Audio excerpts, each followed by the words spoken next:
You know, one of the difficult problems I think we all deal with is how do we treat ischemic mitral regurgitation? So I've assembled an expert here. I've asked Dr. Robert Klautz from Leiden to talk to us a little bit about that. Robert, thanks for joining me. So how do we treat ischemic MR?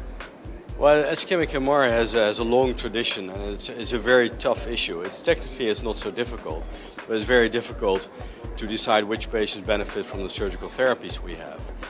For a long time we had this theory of, well, we just fix them all. Right. We put in these rings and we're disappointed because some patients didn't do well. And then other people said, well, maybe we should ignore this mitral regurgitation because it's the ventricle that will kill the patient. These patients have bad ventricles and need to be addressed as well. Right.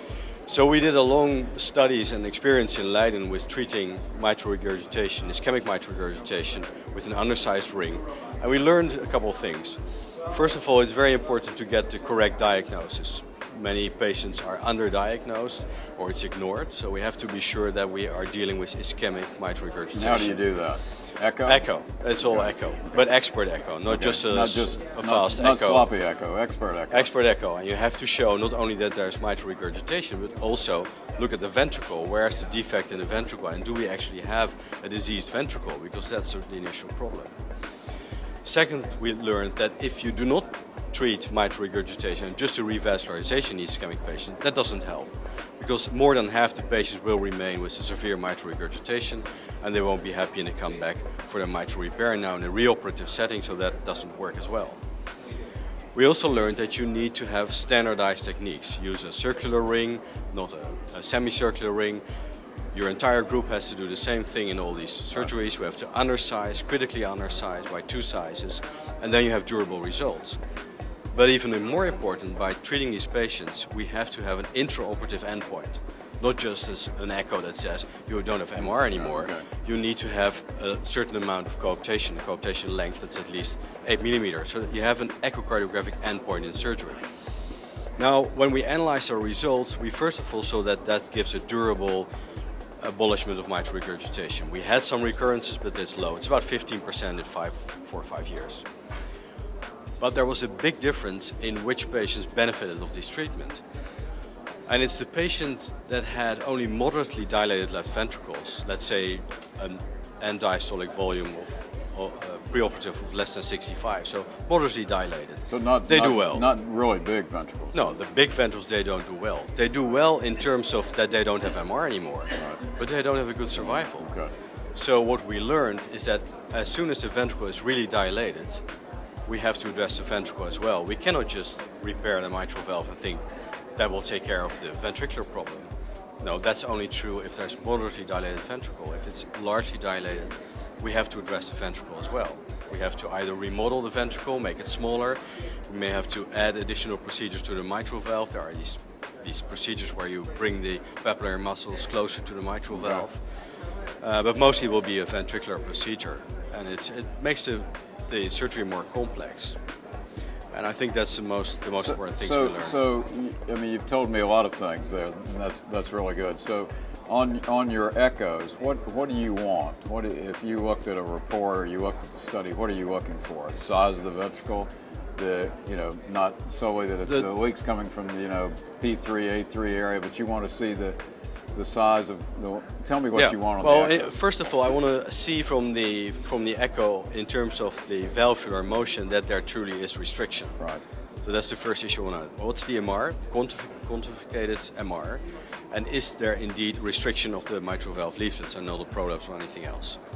Then in terms of the ventricle, I want to know, is there a regional wall motion abnormality? The inferior wall thinned out, and what's the exact end diastolic and end systolic diameters? All those parameters I want to know.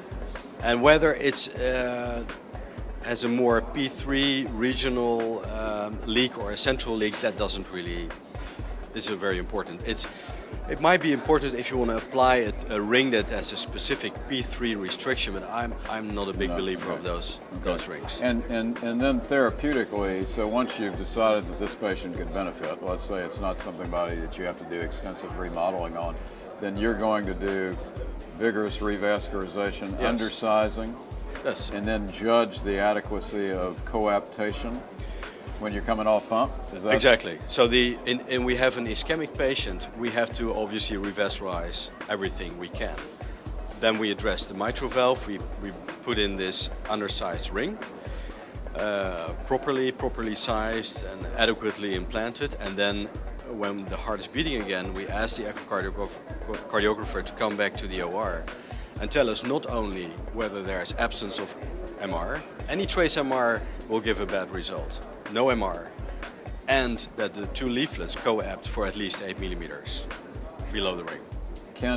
I'll ask you a provocative question. Can ischemic MR be approached with percutaneous techniques? Well, that's an interesting issue, because the percutaneous techniques, I think they initially were developed for a prolapse disease. Initial trial was on mainly prolapse patients, but it seems that after the trial, more functional patients are actually being treated by the clip than prolapse patients. And we indeed also started a clip program where we have an interventional treatment. And I think that we shouldn't make the same mistake with the clip that was to the ring. The clip will not cure a patient with MR with a very large ventricle. Right. So the clip is not it's an alternative to the ring in moderately dilated ventricles, if that's the only thing you need to do, and if it's a high-risk patient. Right. Because still, I think the results and the long-term results of the surgical procedure is excellent.